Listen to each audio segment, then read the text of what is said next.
राधे राधे भक्तों, भगवत गीता के दूसरे अध्याय से गीता का सार आपके सामने प्रस्तुत करने जा रही हूँ, तो आप इसे ध्यानपूर्वक सुने।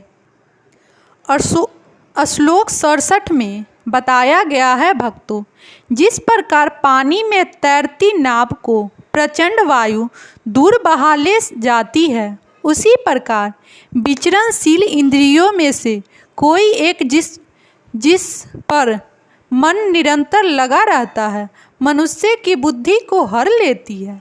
अब इस श्लोक का विस्तार में अध्ययन हुआ है भक्तों। यदि समस्त इंद्रियां भगवान की सेवा में न लगी रहे और यदि इसमें से एक भी अपनी तृप्ति में लगी रहती है, तो वह भक्त को दिव्य प्रगति पथ से विपथ कर सकती है, जैसा कि महाराज अम्बरीश के जीवन में बताया गया है। समस्त इंद्रियों को कृष्ण भावनामृत में लगा रहना चाहिए, क्योंकि मन को वश में करने की यही सरल एक विधि है।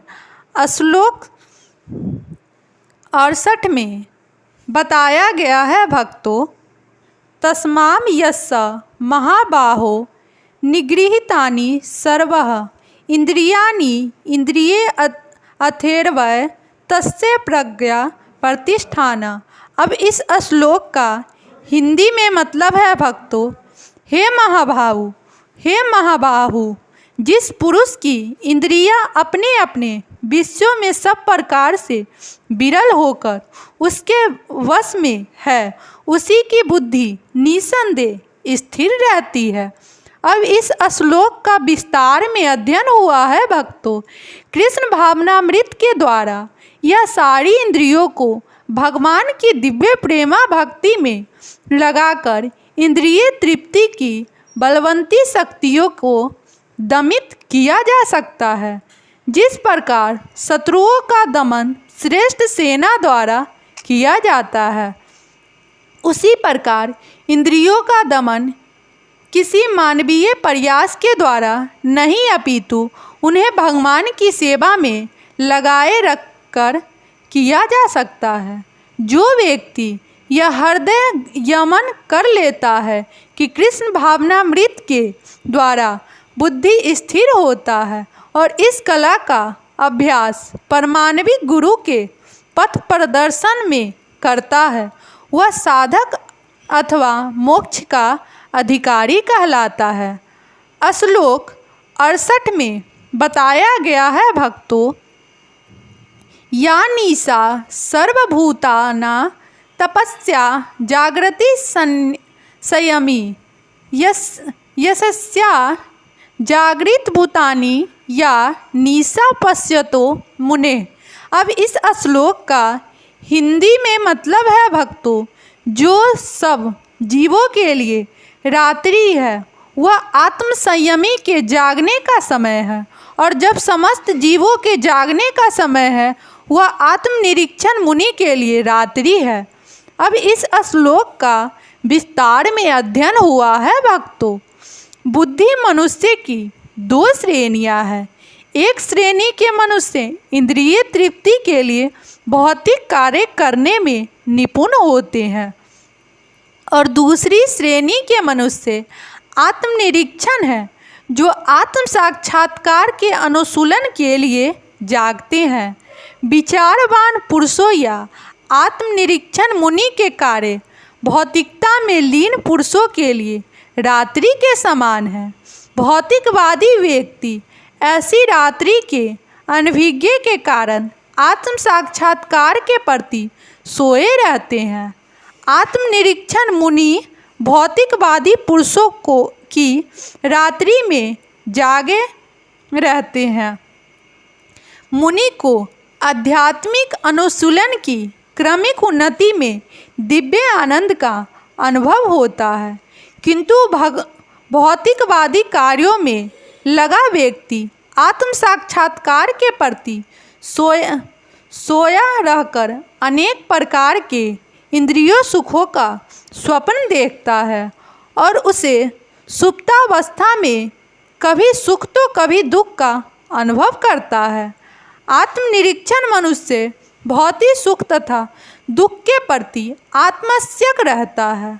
वह भौतिक घावों से अविचलित रहकर आत्म साक्षात्कार के कार्यों में लगा रहता है। श्लोक 70 में बताया गया है, जो पुरुष समुद्र में निरंतर प्रवेश करते रहने वाली नदियों के समान इच्छाओं के निरंतर प्रवाह से विचलित नहीं होता और जो सदैव स्थिर रहता है, वही शांति प्राप्त कर सकता है।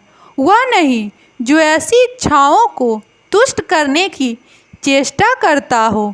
अब इस श्लोक का विस्तार में अध्ययन हुआ है भक्तों। यद्यपि विशाल सागर में सदैव जल रहता है, किंतु वर्षा ऋतु में विशेषतः यह अधिकाधिक जल से भरता जाता है, तो भी सागर उतने पर ही स्थिर रहता है।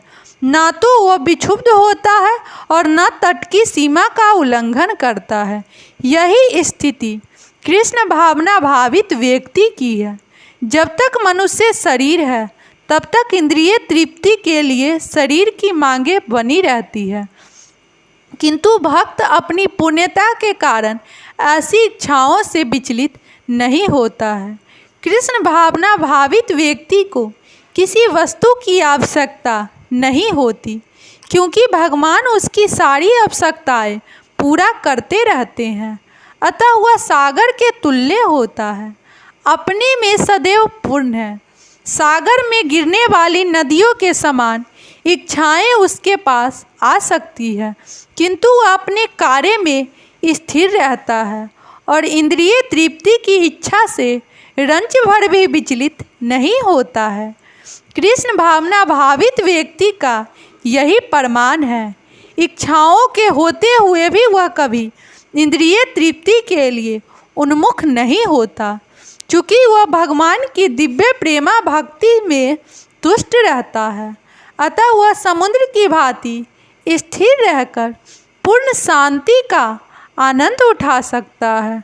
किंतु दूसरे लोग जो मुक्ति की सीमा तथा इच्छाओं की पूर्ति करना चाहते हैं, फिर भौतिक सफलताओं का क्या कहना।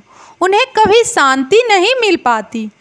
कर्मी, मुमुक्षु तथा वे योगी सिद्धि के कामी हैं। ये सभी अपूर्ण इच्छाओं के कारण दुखी रहते हैं, किंतु कृष्ण भावना भावित पुरुष भगवत सेवा में सुखी रहता है और उसकी कोई इच्छा नहीं होती। वस्तुतः वह तो तथाकथित भवबंधन से मोक्ष की भी कामना नहीं करता। कृष्ण की भक्ति को कोई भौतिक इच्छा नहीं रहती, इसीलिए वे पूर्ण शांत रहते हैं। राधे राधे भक्तों।